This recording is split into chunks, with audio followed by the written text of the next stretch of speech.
अब आता है ethnic composition of Sri Lanka. Sri Lanka का जो एथनिक कंपोजिशन है, देखो श्रीलंका का जो एथनिक कंपोजिशन है उसमें 74% सिन्हला लैंग्वेज की पॉपुलेशन है।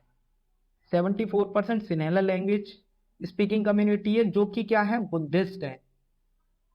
और 18% जो है वो तमिल स्पीकर्स हैं।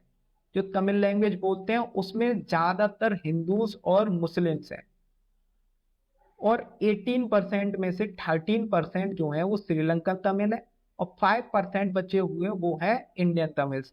अब बात आती है इंडियन तमिल्स कहाँ से आए। देखो कॉलोनियल पीरियड के टाइम पे प्लांटेशन फील्ड में काम करने के लिए ब्रिटिशर्स ने इंडिया से वर्कर्स श्रीलंका में लाए और वो वहीं सेटल हो गए, तो वो हैं इंडियन तमिल्स।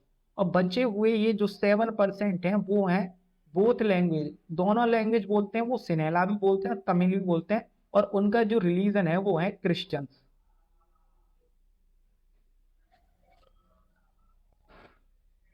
अब आती है देखो प्रॉब्लम इन श्रीलंका। श्रीलंका में प्रॉब्लम क्या थी। देखो श्रीलंका में जो लैंग्वेज थी सिन्हला लैंग्वेज, वो डोमिनेटेड थी। सिन्हला स्पीकर्स जो थे वो डोमिनेटेड थे। Where the Sinhala has were dominated, जो सिन्हला हैं वो डोमिनेटेड थे। सिन्हलास जो थे वो डोमिनेटेड थे।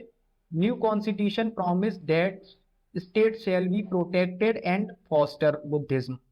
देखो जो स्टेट था, स्टेट मतलब यहाँ पे कंट्री से बात हो रही है, जो कंट्री थी वो क्या करती थी, उसने प्रॉमिस किया था कि सिन्हला जो लैंग्वेज है उसको हम प्रोटेक्ट करेंगे और बुद्धिज्म को प्रोटेक्ट करेंगे और उसको हम प्रमोट करेंगे।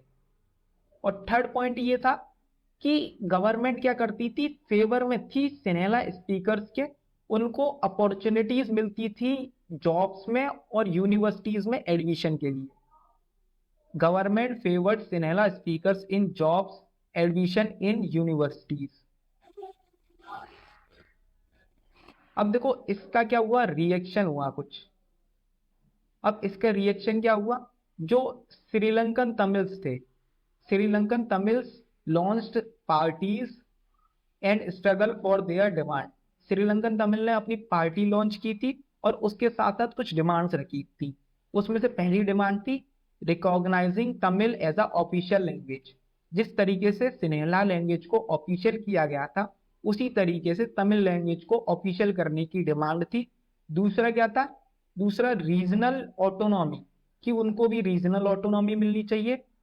और तीसरा था इक्वल रिप्रेजेंटेशन, मतलब इक्वल अपॉर्चुनिटी मिलनी चाहिए, इक्वल अपॉर्चुनिटीज मिलनी चाहिए जॉब्स में और एजुकेशन में। लेकिन ये जो डिमांड्स थी, but their demand were repeatedly rejected, और ये डिमांड हमेशा रिजेक्ट होती रही थी। जितनी बार भी ये डिमांड रखी गई वो डिमांड रिजेक्ट कर दी गई। फाइनली 1980s में, finally 1980s they demanded separated country. फिर ये 1980s में डिमांड करने लगे सेपरेट कंट्री के लिए, कि हमारी कंट्री को अलग कर दिया जाए। Which result Sri Lankan civil war between Sinhala and Tamils. इसका रिजल्ट ये हुआ कि यहाँ पे क्या हो गई, सिविल वॉर हुई सिन्हलाज और तमिल्स के बीच में, और इसमें हजारों लोगों की डेथ हो गई थी।